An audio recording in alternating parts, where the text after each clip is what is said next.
मुकाबला। एक घने जंगल में एक बाज रहता था। वह बहुत घमंडी था। वह बहुत ही बलवान है करके उससे तेज और ऊपर कोई नहीं उड़ सकता करके गर्व करता था। इससे बिना किसी वजह से हर एक पंछी की मजाक उड़ाते हुए चिढ़ाता था।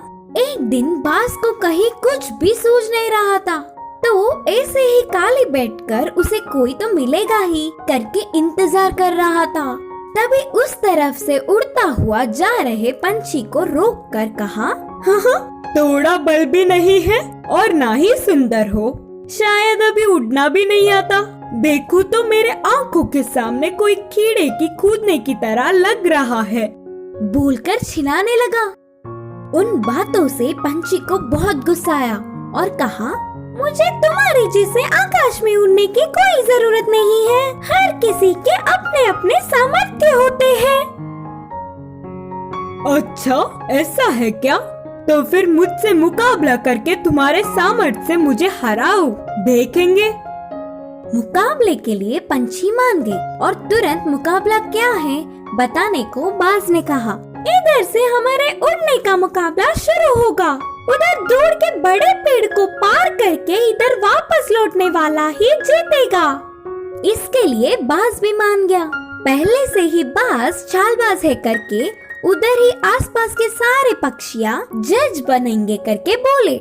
मुकाबला शुरू होने के तुरंत पंछी उड़ता हुआ हवा में जेट से चली गई। कैसे भी जीतना मुझे ही है करके बाज अपने मजबूत पंखों को फैलाकर धीरे से मुकाबले में उतरा। वे दोनों पेड़ों के बीच से उड़ने लगे और वह पेड़ बहुत ही बड़ा और ढालों से घना था।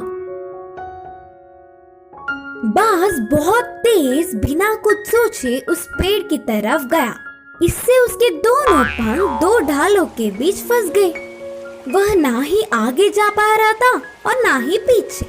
ऐसे ही बहुत देर तक तड़पने लगा। पंछी पतली सी और छोटी सी होने के कारण ढालों में घुसकर पत्तों के बीच से बाहर निकलते हुए अपने मुकाम पर पहुंच गई और मुकाबला जीत गई। और फिर पंछी के कहने पर बाकी के सारे पक्षी आकर बाज को उन घने पेड़ों की ढालों से छुड़ाए। इससे प्रकृति में सभी एक समान है करके जानने वाला बाज उस दिन से किसी को भी परेशान नहीं किया और जंगल में सब एक साथ मिलजुल कर रहने लगे।